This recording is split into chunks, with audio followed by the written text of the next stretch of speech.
Be honest with yourself. What are you running away from? That is the golden question of the hour, right? Like the $1 million question that a lot of people are probably not asking themselves.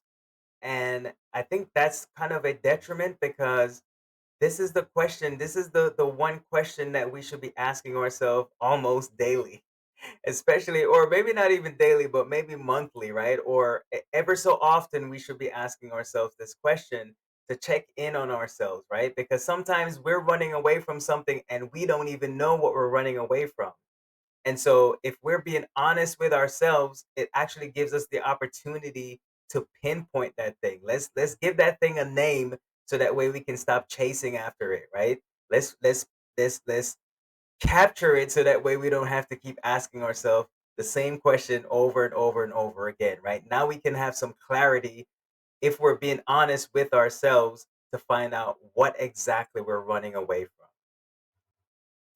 And so for some of us we're saying that we're tired, right? Like I'm tired, I've been doing all these things and I'm just drained, right? Like the frustration of, maybe you're doing something in your job, or maybe it's, posting on social media, you're not really getting the traction that you thought you would have gotten, right? And so you become drained because you're doing all the things, right? You're posting the content, you're doing all the things that the algorithms are expecting for you to do. And so what ends up happening is you get frustrated, right? But a lot of times we equate our frustration and our tiredness on our desire to quit on the fact that we're tired. But what if you're not tired from doing too much? Right? We can get exhausted because we can be caught up in the busyness of life, right? Not being busy or not being productive, but caught up in the busyness of life. But you could be tired from running from your calling, that thing that you are supposed to do, the thing that you have been ordained, or the thing that you have been called to do on this earth. But we keep selling ourselves short of this because we just keep saying, you know what, this is maybe the calling is just too strong, it's too much, and then we say it's too hard. I really don't want to go through all the pain and suffering and all the hard work that it's going to take for me to activate this thing, so that way I can begin to see with clarity exactly what it is that I'm supposed to accomplish in life. And so sometimes it's not just the fear of failure, right? It's like, what if we actually are going to be succeeding? We never ask ourselves that question sometimes. Like we always ask the question, well, what if I fail? Right? And then that fear word comes in, right? False evidence appearing real. I can't tell you how many times I've heard that statement this week. Right? It's like you're having that false evidence because of what you're seeing happening in and around you. You're now equating that as reality, right? That now becomes your reality and you can't see beyond that fear because you're seeing the evidence, everything that's telling you, yes, you should quit and you should do that expeditiously, right? And that's fear, that's driving that there's that force that's telling you, look, you're not going to succeed at this, right?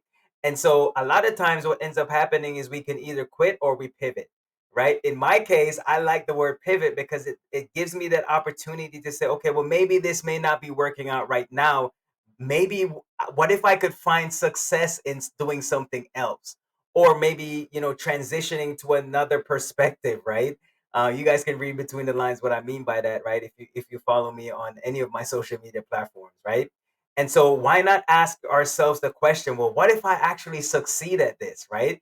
Is that the fear? Are we afraid that, oh my God, I might actually succeed at this, right? So we've got to really consider where that fear is coming from, right? Why are we thinking that we're going to fail instead of asking ourselves the question, what if I succeed? And so we've done a lot of things to try to convince ourselves, right? We have those conversations in our mind, in our head, where we're constantly talking to ourselves, right? But what are we saying? Are we replaying, the naysayers? Are we replaying the negative thoughts or the negative feelings that we're having, right? That's trying to convince us to say, yes, it's time to quit, right? We convince ourselves. But deep down, this is just the test before the breakthrough, right? I was on my other social media platform and I heard someone talking about this, specific thing, right? It's like the algorithm is testing you to see if you have the metal, right? If you have what it takes to make it through the hard stuff, the hard times, right? Maybe it's the low views, or maybe it's a something that you want to accomplish in life, and it just takes forever, right? Maybe you're looking for another job, or you're trying to find a different avenue, and it seems like there's roadblock after roadblock after roadblock, right? My wife says this all the time. Recently, she's been talking about her Mount Everest, right? So those things that we feel like we can't overcome, and it's like, you know what, this thing is so hard, and we're like, you know what, I don't want to do this. I quit, right? And it's like, well, you know that getting up Mount Everest is going to take a lot of effort. It's going to take a lot of work, blood, sweat, and tears, right? So now you're considering quitting, and it's like, wait a minute, that's your test. That's your Mount Everest. You don't know where you're getting get ready to get to that peak of that thing, right?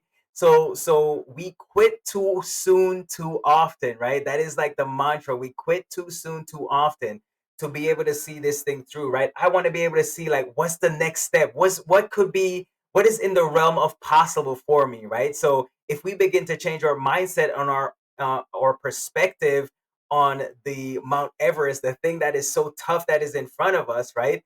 Maybe it's not just going up Mount Everest, maybe it's going around it, right? Maybe it's trying to dig a hole underneath it to try to figure out what's on the other side, right? So we've got to keep those things in mind before we quit. We've got to really analyze exactly what's the frustration. What is this thing that's testing me, and then shift our mindset to find a different perspective on how we're going to overcome to become, right? One of the things we forget to do a lot is we forget to pause, right? We're so busy constantly doing stuff, right? We're not being productive in many cases, right? But it's like if we just take that opportunity to just pause and just breathe. Sometimes that's what it is, right? It takes that fork in the road to say, you look, okay, maybe it's your time now to just stop for a little bit. Not stop, right? Maybe it is stopping, right?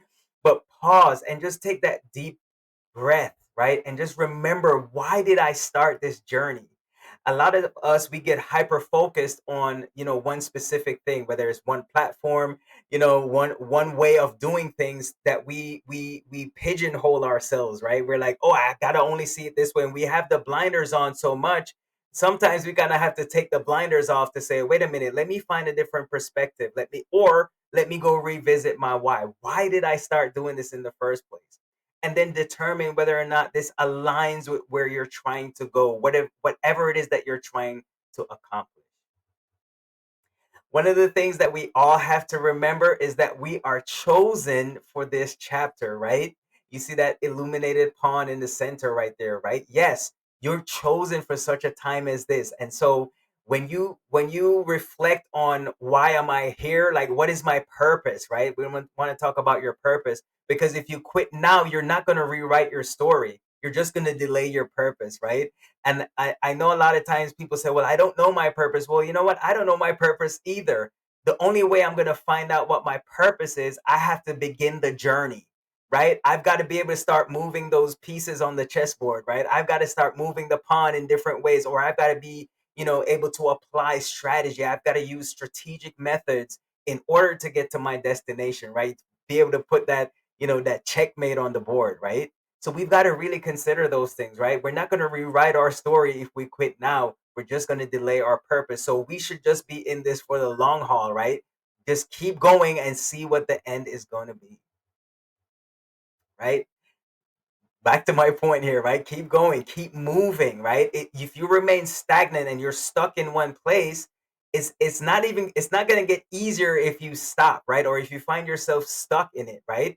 So keep moving, not because it's easy, right? Nobody is saying that what we're doing is easy, because it's not, right? It's going to require a lot of work, but because your purpose deserves to see the light, you have to keep going, because your purpose is discovered en route, right? Is going to be, as you're on the journey, you're going to start picking things up, right? Because some lessons are caught, they're not taught, right? So some of us are expecting to see, like the heavens open up, and then here, this is your purpose, right? Like, no, you've got to begin the journey, keep moving, keep going, keep pressing forward, because you're going to start getting the pieces of the puzzle that's going to be able to put together so you can see that bigger picture, right?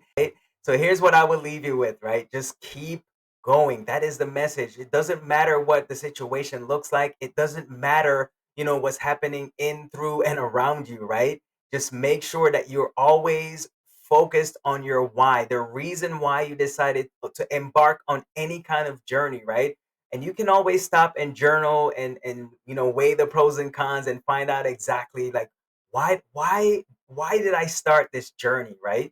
So if you felt any of what I said today, drop a black heart emoji or your favorite emoji. But don't forget to comment, repost, like, and follow for more motivation and inspiration. And I will catch you on the next one.